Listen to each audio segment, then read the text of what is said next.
have to do is dress up about half of them women in men's breeches to fool the Injuns. If the Injuns ever found out there wasn't no more than a handful of men folks with the wagons, they'd attack. And before they pulled out, Preacher would have to find out how many of the women knew how to shoot and how well.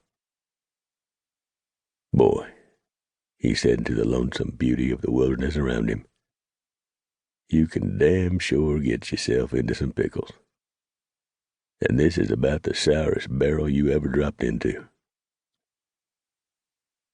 As soon as the other mountain men within 200-mile radius had learned of the agreement Preacher had made with the government, they had immediately left the area, knowing that Preacher would be sure to ask them to help him out, and not wanting any part of it.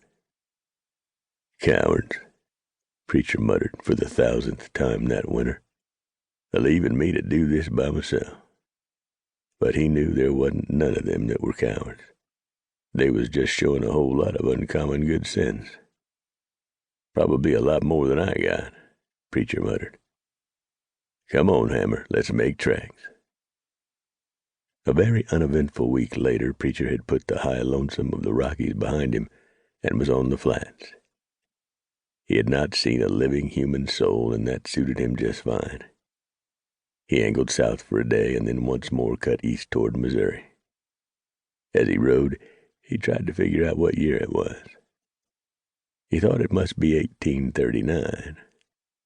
Someone had told him it was 38 last year, so it stood to reason, providing the person who told him it was 1838 knew what the hell he was talking about, that is. In his mind, Preacher was going over the trail that lay behind him, the trail that some folks had taken to calling the Oregon Trail. But that was not official yet.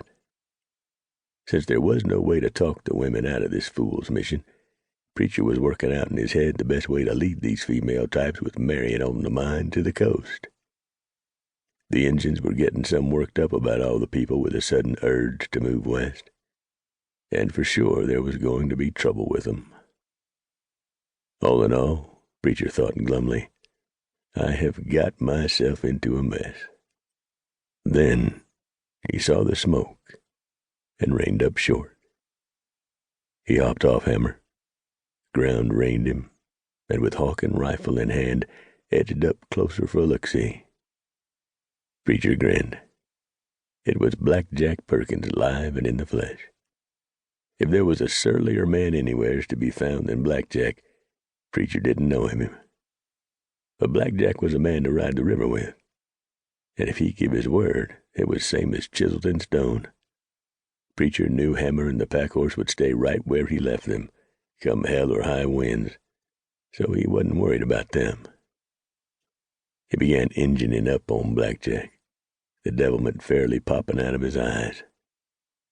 Black Jack was humming to himself as he was boiling coffee and frying bacon and stirring up a pot of beans. Black Jack had himself a regular feast a-going. Preacher had worked in close, and Black Jack's horses were beginning to get a little skittish. Black Jack cut his eyes toward them, and without giving anything away, reached for his rifle with one hand and kept on stirring the beans with the other. Preacher grinned and decided the game was up. Black Jack's horses was nearabouts as good at watching as his own.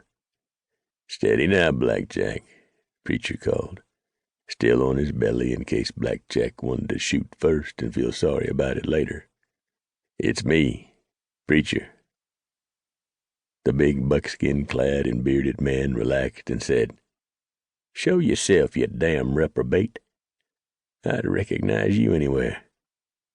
You be so ugly you frighten the flight right out of birds.